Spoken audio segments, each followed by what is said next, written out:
Livramento e ação de graças. Esta é a lição número 11 da classe de jovens. E parabéns a você, que é pastor.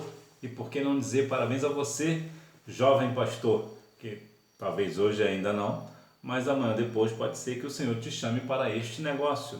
Que Deus continue abençoando a sua vida. E se porventura você já é pastor, saiba que você tem a responsabilidade de cuidar das ovelhas da casa do Senhor. E lembrando que apesar de você ter o chamado de pastor, você continua sendo ovelha do bom pastor. Texto principal. Que darei eu ao Senhor por todos os benefícios que tem feito? Salmos 116, 12. Resumo da lição.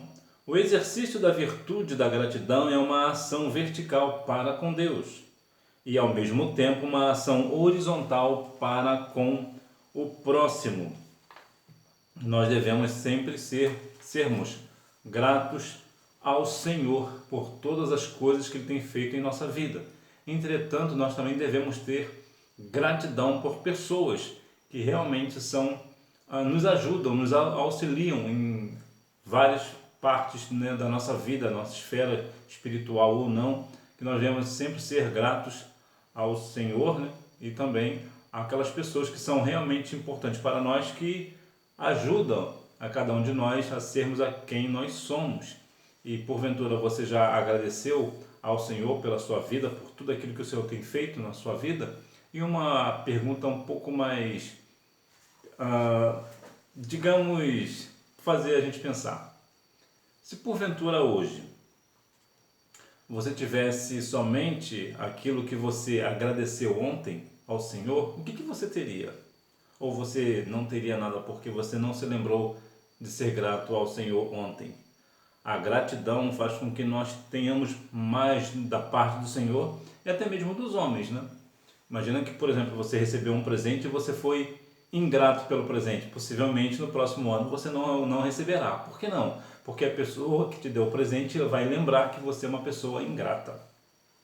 Mas que nós venhamos ser gratos ao Senhor por tudo aquilo que Ele tem feito por nós. E claro, nós temos uma coisa ou outra que podemos dar ao Senhor, mas não na altura em que Ele que consiga pagar por tudo aquilo que o Senhor fez por nós. E também nós devemos sempre ser gratos às pessoas que estão próximas de nós.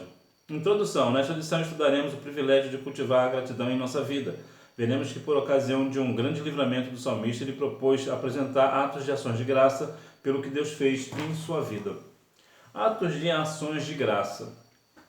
Esta lição é uma lição bastante interessante, que vai nos trazer a responsabilidade de fazermos votos ao Senhor, de darmos culto em ação de graças ao Senhor, pelos livramentos, pelo que o Senhor tem nos dado, livramentos esses que muitas vezes é verdade que nós nem mesmo sabemos que eles existiram, porque estamos no mundo material, no mundo material de fato, então nem tudo no espiritual nós conseguimos ver. Há momentos que por alguma razão nós estamos desligados, talvez por tarefas do cotidiano, pelo trabalho, e acabamos não vendo e não percebendo o que o Senhor tem feito por nós. Mas aqui o salmista, ele apresentou ações de graça por tudo aquilo que o Senhor tem feito na vida dele, pelo livramento de morte que o Senhor deu a ele. Nós, quando nós somos gratos ao Senhor, nós recebemos mais e mais dele. Quanto mais gratos nós somos ao Senhor, mais Ele nos dá. Lembra lá do hino 370? Mais grato a Ti. Nós devemos sempre sermos gratos ao Senhor por todos os benefícios que Ele tem nos feito, desde lá do ter dado seu Filho na cruz do Calvário, para que nós venhamos ter vida e vida com abundância. A súplica da alma diante do iminente perigo. O que é o Salmo 116? Trata-se de um hino em que o salmista agradece a Deus pelo livramento de uma morte iminente. Ele invocou o nome do Senhor por ocasião de um momento sombrio e Deus o respondeu com um livramento. No momento de dificuldade, de situações adversas, por quem nós temos clamado? É claro que vou te dar um exemplo aqui bem prático. Se você tem passa por alguma situação de enfermidade, por exemplo, você vai ao médico, o médico te dá ali um laudo e você resolve por ali mesmo, né? Você toma um remédio, aquela coisa toda, né? E remédio, é interessante lembrar que o remédio foi feito para remediar, né? O remédio não cura, o remédio remedia, né? Mas ele vai acabar com aquela sua dor ali, aquela sua enfermidade, ok. Entretanto, há situações que a medicina não consegue dar a solução. Há momentos da nossa vida de perigo, por exemplo, o livramento de morte, que a medicina nada pode fazer, até porque não é a área dela.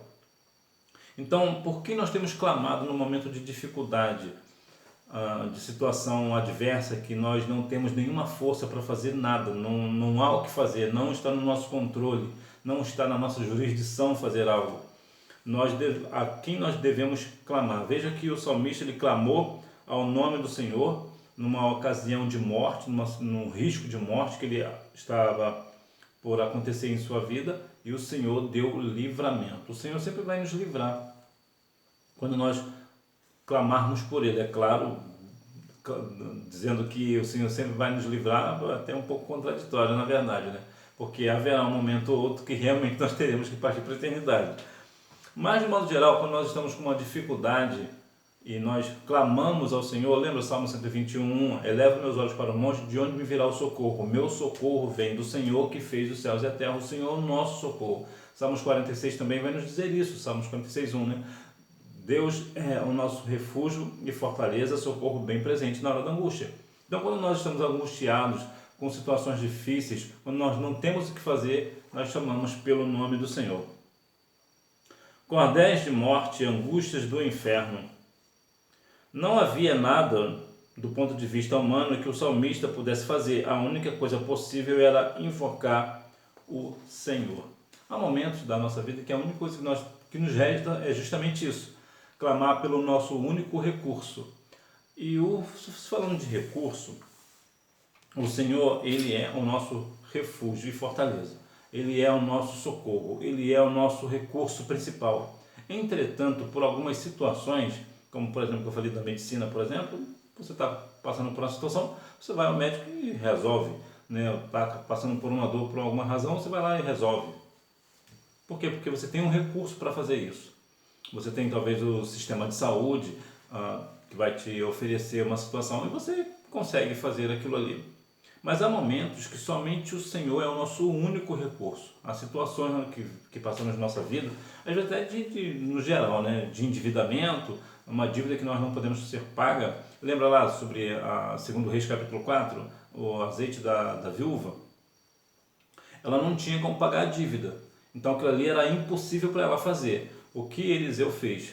Ela pediu àquela mulher que ela fosse aos seus vizinhos, né, e pedissem muitas vasilhas para que assim o azeite viesse descer e encher todas as vasilhas. Então veja que ali o Senhor fez algo extraordinário. Por quê? Porque não estava na condição daquela mulher pagar aquela dívida. Então o Senhor deu um recurso para ela pagar a dívida. E foi o quê? Foi um milagre. Como é possível de uma botija de azeite sair azeite por toda a vida? Quanto mais trazia a vasilha, mais enchia, mais enchia, mais enchia. E o azeite só parou depois que acabou todas as vasilhas. Então vemos aqui um mover extraordinário de Deus, um milagre de Deus na vida daquela mulher. Então nós vemos que realmente, em momentos de angústia, situações de cordéis de morte, né? Angústias do inferno, há situações que somente o Senhor vai nos dar o livramento. Por quê? Porque Ele é o Senhor, né? Ele é o nosso Senhor, Ele é o nosso pastor, e é Ele que detém todo o milagre. O milagre é o Senhor quem faz. Então, nesse momento de milagre, nós não temos mais recursos, nós não temos mais de onde tirar, nós clamamos pelo Senhor, porque o Senhor certamente nos dará a vitória segundo a vontade dEle. Invocação ao Senhor. Ele nos mostra que no lugar de tomar uma decisão precipitada diante de um perigo, dirigir-se ao Senhor, clamando-lhe incessantemente, é a ação mais sábia. Procurar pelo Senhor é sempre a decisão mais sábia. Jó 28 diz que o temor do Senhor é a sabedoria, apartar do mal a inteligência. Então, quando nós procuramos por sabedoria, nós precisamos ir ao Senhor. Quando nós temos uma decisão para tomar, a melhor coisa a se fazer é procurar o Senhor.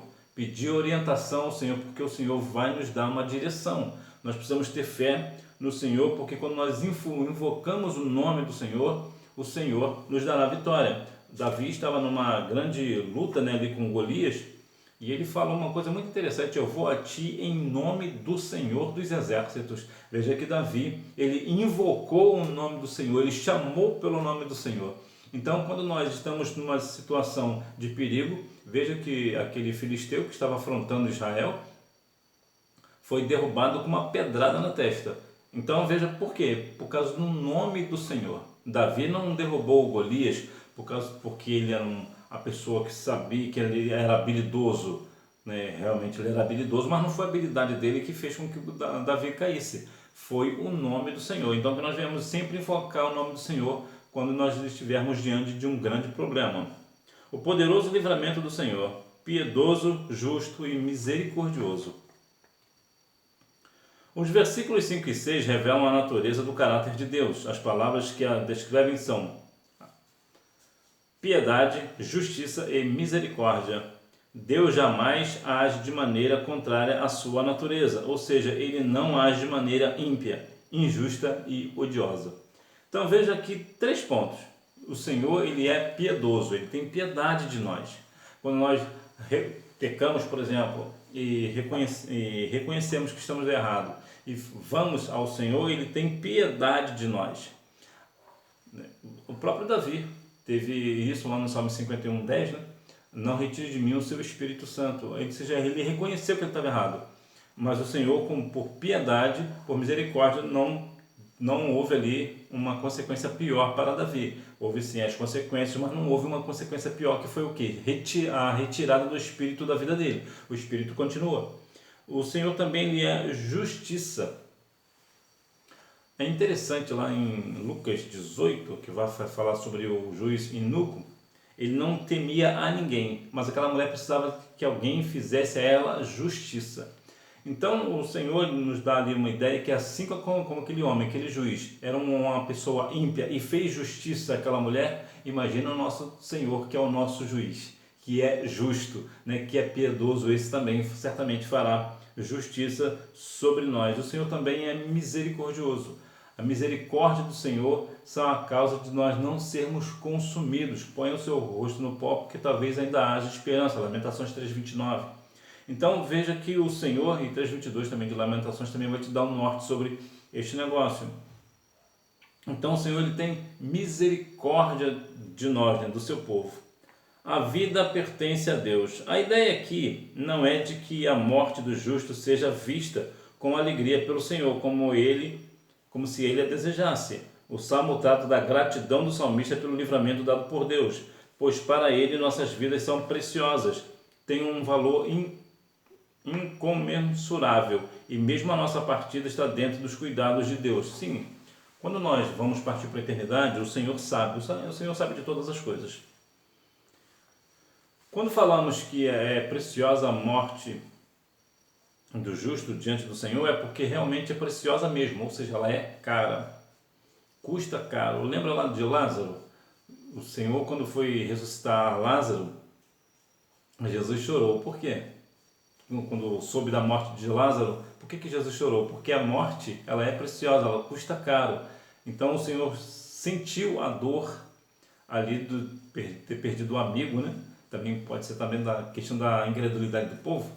Mas ali você mostra que o Senhor, ele demonstra que realmente a morte, ela é preciosa aos olhos do Senhor. Não preciosa no sentido de que o Senhor se alegra na morte desse justo. Não é isso. É preciosa de custar caro, né? E realmente foi o que custou para o nosso Senhor, né? Foi o seu sangue precioso na cruz do Calvário.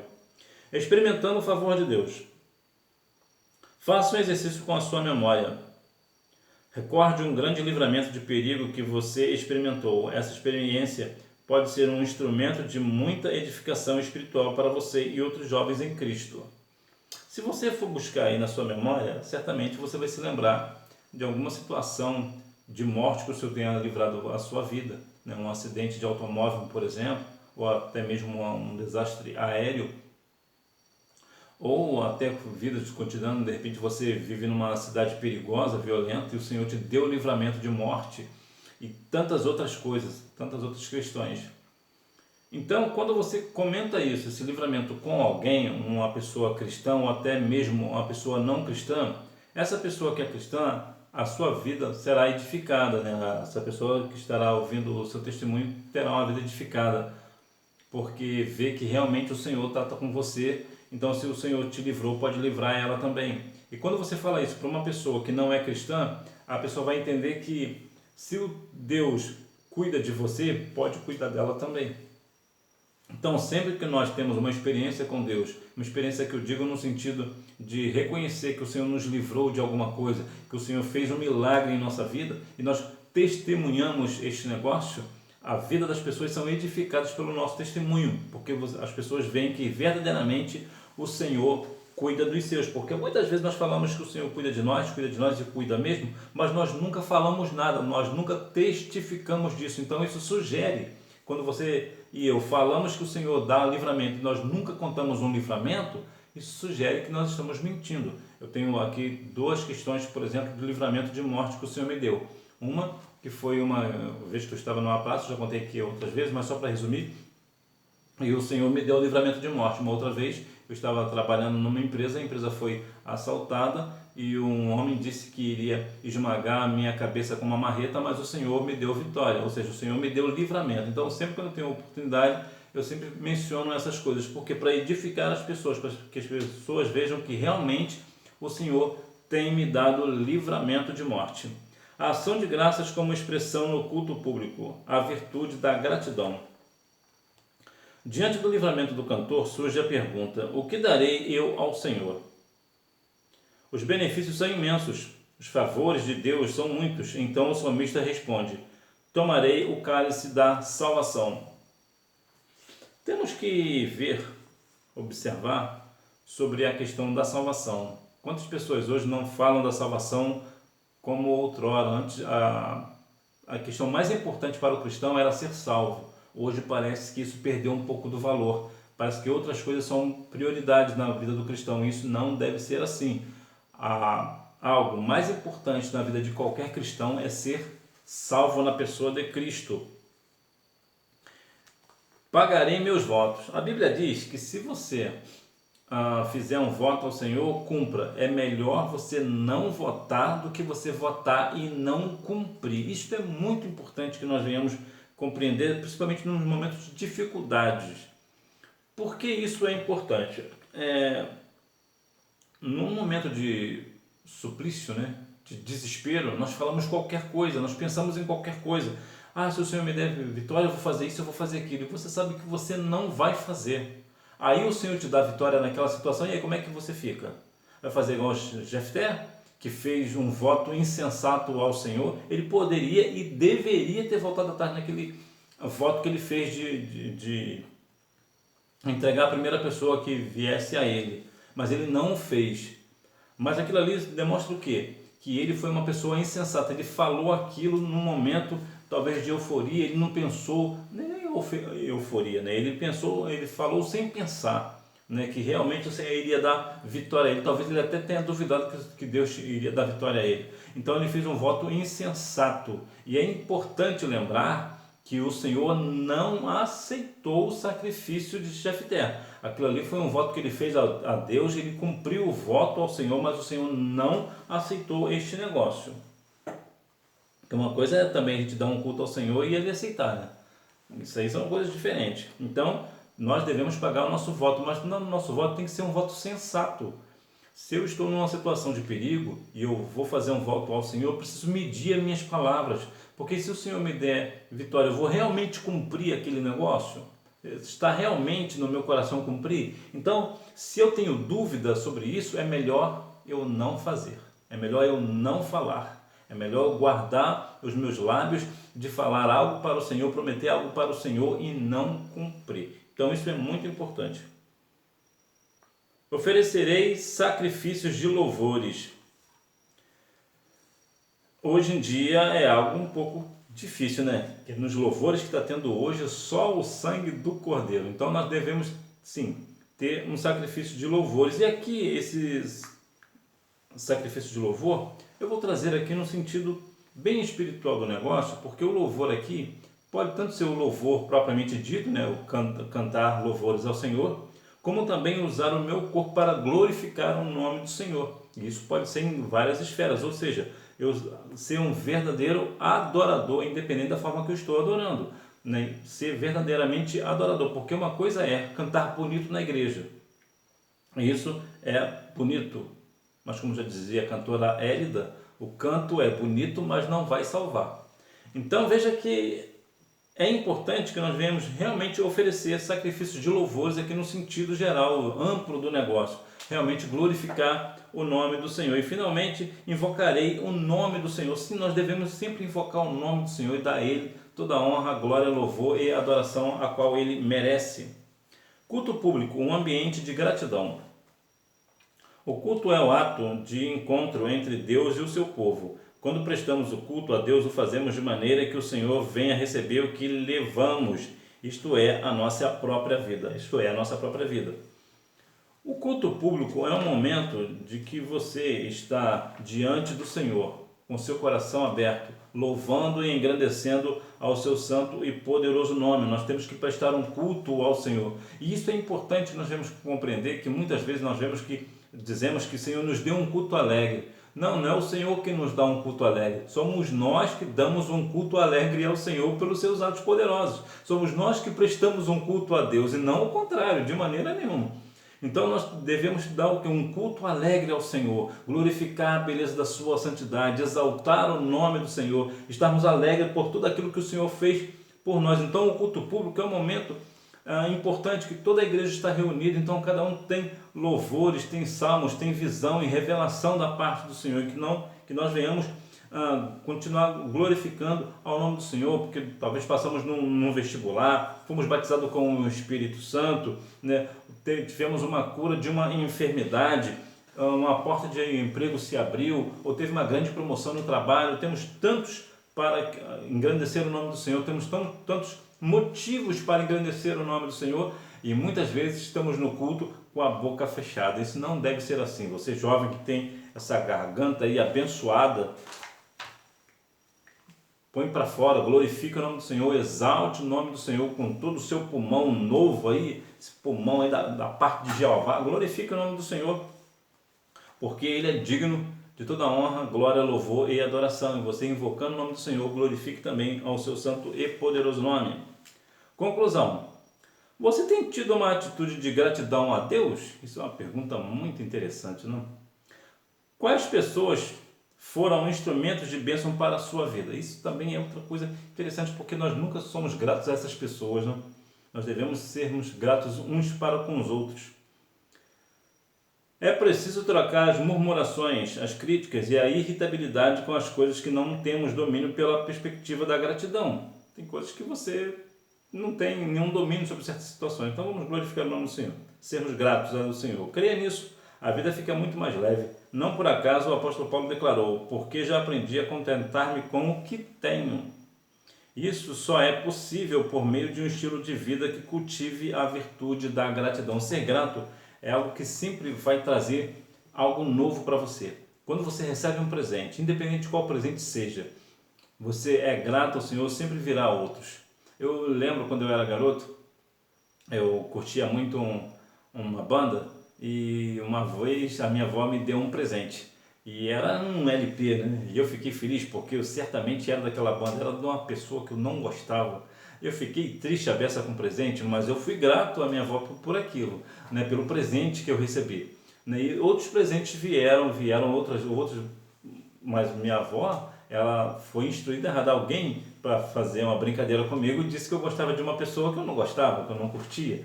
Então, mas pelo fato de eu ter sido grato à minha avó, ela continuou me dando presente. Assim também é a nossa vida. Quando nós somos gratos ao Senhor por tudo que Ele nos faz, né, não que o Senhor vai te dar um presente ruim, não é isso. Eu estou dizendo que na perspectiva humana, quando alguém te dá um presente, você, às vezes até você não curtiu muito o presente, mas você é grato pelo presente, você dá honra àquela pessoa porque ela lembrou de você pelo presente.